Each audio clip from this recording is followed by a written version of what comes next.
The Challenge of the Yukon. On King! On you, Malamute! The Wonder Dog King, swiftest and strongest of Eskimo lead dogs, blazes the trail through storm and snow for Sergeant Preston as he meets the Challenge of the Yukon.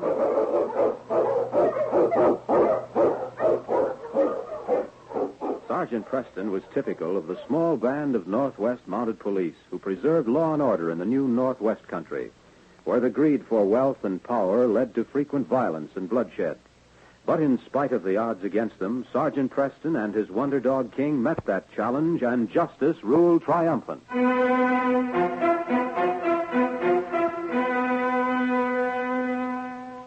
Marie Marlowe halted her dogs, bending her head to protect her face from the merciless sting of the ice-flecked wind. Oh, you huskies!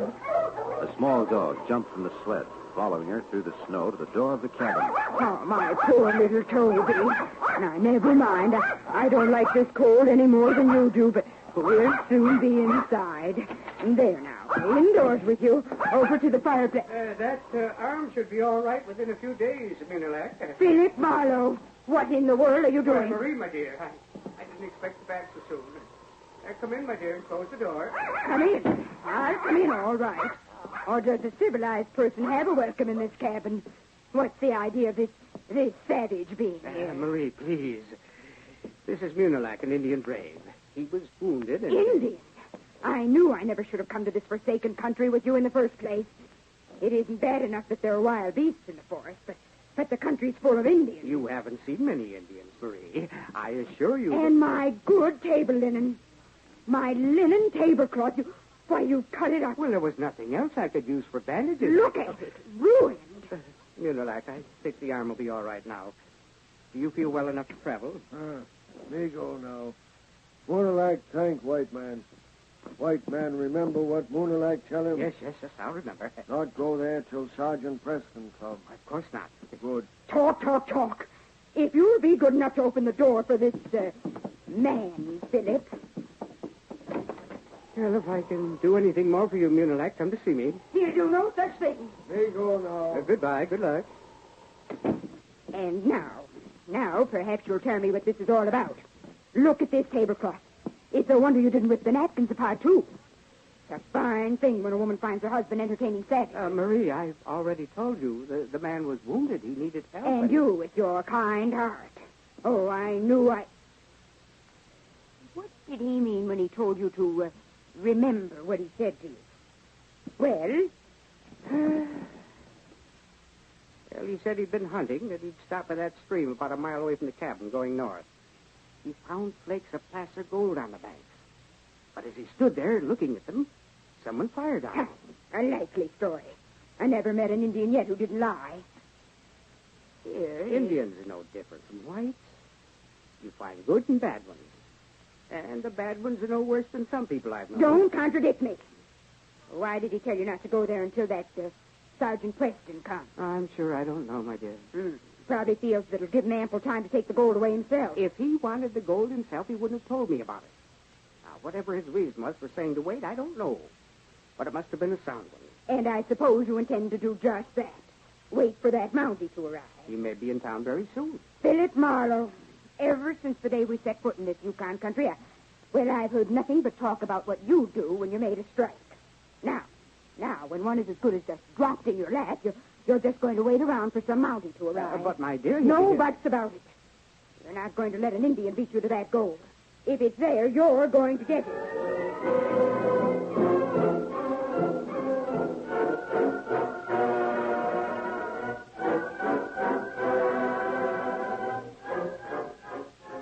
Philip Marlowe began working the land Munilac had told him about, and he found it rich in placer gold.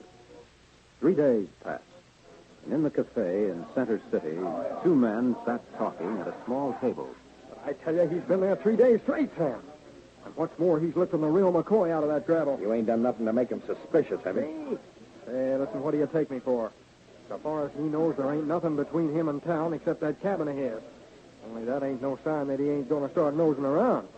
And I don't like it. Yeah. There's only one thing to do. Yeah, what's that? The Injun ain't never been back, has he? I say we ought to give this Marlowe fella some of the same treatment. You and that itchy finger of yours. I don't know any better way to settle a difference of opinion. No? Well, maybe you feel different about it if you knew Preston's in town. Preston? Yeah. Who'd it be better to have nosing around, Marlowe or Preston? That Moundy's poison, Mark, and I don't want to tangle with him. Supposing Marlowe was found with a bullet through his head by that creek. The redcoat would know inside of 2 minutes from what direction the bullet come. Now, sir, we want to keep him away from the cave, not lead him to it. Yeah, I see what you mean. He's in town for a reason. I'd lay your money on it that he's got an idea we're holed up here. As long as he don't know who he's looking for, we're all right. Seems like all the more reason we ought to keep Marlowe away from there. We don't have to wait till he gets to the creek to do it. Listen, I don't want to take any chances. See? Chances? Huh. As long as he goes there, you're taking a chance every day. What's wrong with getting him at his own cabin? His wife came into town this afternoon to stay with the Reverend's wife while the psalm singer's holding services over in Cranford. Yeah. Then Marlowe will be by himself tonight, huh? Sure. Well, that's an idea. The more I think of it, the better I like it.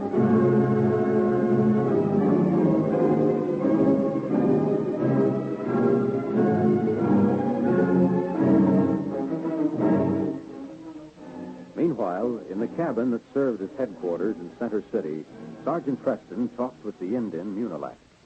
Me wait here in town. Me hear you come. Sergeant Preston go with Munilac. I won't be able to get away till this evening, Munilac.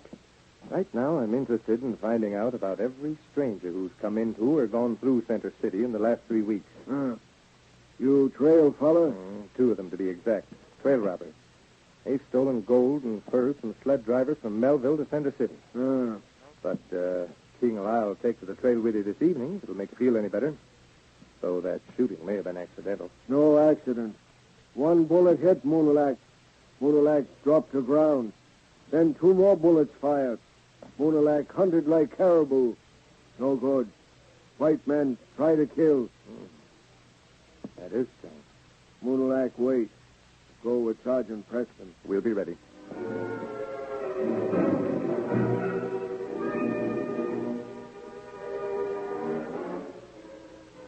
It was early that night, and in Philip Marlowe's cabin, the middle-aged prospector faced 2 masked men, one of whom held a gun. If it's gold you're after, you'll find it in a tin box on the top shelf of the cupboard over there. Go on over and get it, Mark. Yeah, sure. It ain't only gold we want, Mark. Well, there's nothing else of any value here. But let me warn you, you won't get away with this. You just let us worry about that, huh? Is it there, Mark? Yeah, it's here. But look, Sam, I ain't seen any of these here white handkerchiefs since we left the States. Pretty fancy, huh? Handkerchief. You ignorant fool, that's a table napkin. Tell that muddy ear to shut up, Marlowe, before we give him what we're going to give you. Quiet, Toby. You better put that napkin back. These are taking what belongs to my wife. So you don't like it, huh, Pooch?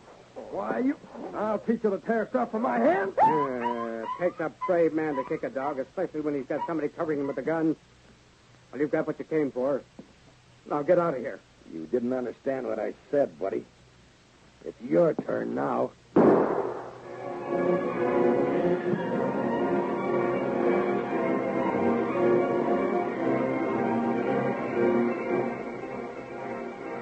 When Sergeant Preston and Munilac stopped at Phil Marlowe's cabin a half hour later, they found the man motionless on the floor, while the dog, Toby, lay whimpering beside him. He's lucky. Another quarter of an inch, and he wouldn't have had a chance. Left my medicine kit in town. Have to use something to... What's that, King, old boy, me? Yeah, this may serve. Bring me some water from the kettle over there, Munilac. They do.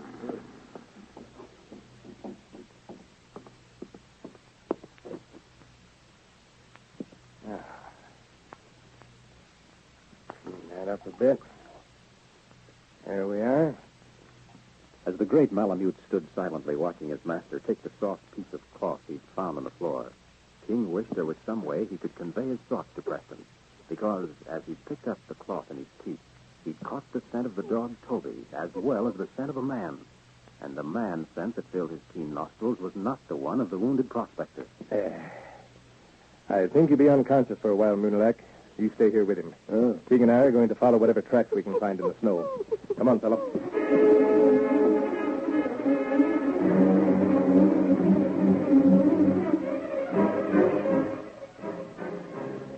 Meanwhile, in a cave not far from Marlowe's cabin, Sam Osborne and Mart were talking. It's snowing, Mark. Looks to me like there might be a blizzard coming up. Listen to that wind. Yeah. Be a fine thing if we had to hole up here for a couple of days. Quit beefing, will you? As long as nobody's seen us, we're safe. The Mountie will be called over to Marlowe's. We'll be able to judge about the time Marlowe was killed. If you check and find out 2 men turned up in town a short time after that, you might start asking questions. Hey, what are you going through your pockets for? That handkerchief I picked up. Or what was left of it after the mutt got through pulling it to pieces. I could have sworn I put it in my pocket. Can't get that kind of stuff up here, you know, Sam. Cave full of furs and gold, you're looking for a torn table napkin. Wait till we get back to the States. You'll get hundreds of them there. That ain't doing me any good now, is it? Well, I guess I lost. The sooner we get out of this country, the better I'll like it. I'm beginning to get nervous with that Mountie tailing us. What are you worrying about? That snow's on our side, come to think of it. Preston would have a sweet time connecting us with what happened in Marlowe's now that our tracks are covered. Your tracks aren't all that are covered. Reach! What? Preston, how did you find it? Reach for that gun. Keep your hands high. Well, looks like this is the end of the trail. When I set out to follow you two tonight, I never expected I'd find what I've been looking for weeks. How did you get here? Our tracks were covered. They weren't all covered. It didn't begin snowing until we were about halfway here. From there on, it was a hunch more than anything else. Just when I was ready to give up, King found this. Hey, that's... Yes, the other half of the table napkin we found in Marlowe's cabin. It was caught on some brush not far from here. You mean that dog led you? That's exactly what I mean. How he did it, I'll never know. I don't mean we had the napkin. Maybe somebody No, else... nobody else had it. Philip Marlowe isn't dead, and you're both going back to Marlowe's cabin with me now. Once he's identified you, you'll be charged with attempted murder. Come on, King.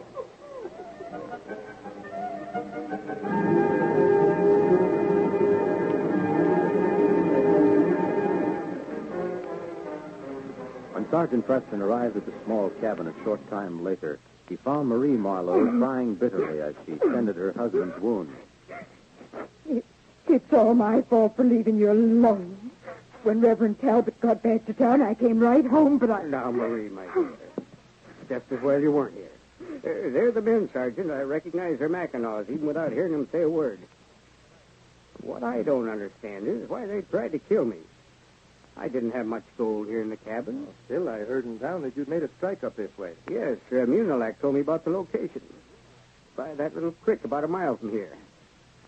I guess you don't know where it is.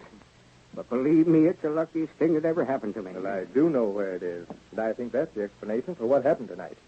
That creek is just a stone's throw from the cave where these two had hidden thousands of dollars worth of loot. And so long as you worked the claim, there was a danger of you discovering the cave. Me tell him not go there till you come. Philip. Oh, Philip, then that was what the Indian meant, and I talked you into working it. Oh, my dear, I didn't know. It's all right, Marie. Everything came out very well. I'll be up and about in a few days. Sergeant Preston has his prisoners, and Munilac's going to be my partner in the claim. Yes, everything's worked out all right. Fella. Thanks to you, the case is closed.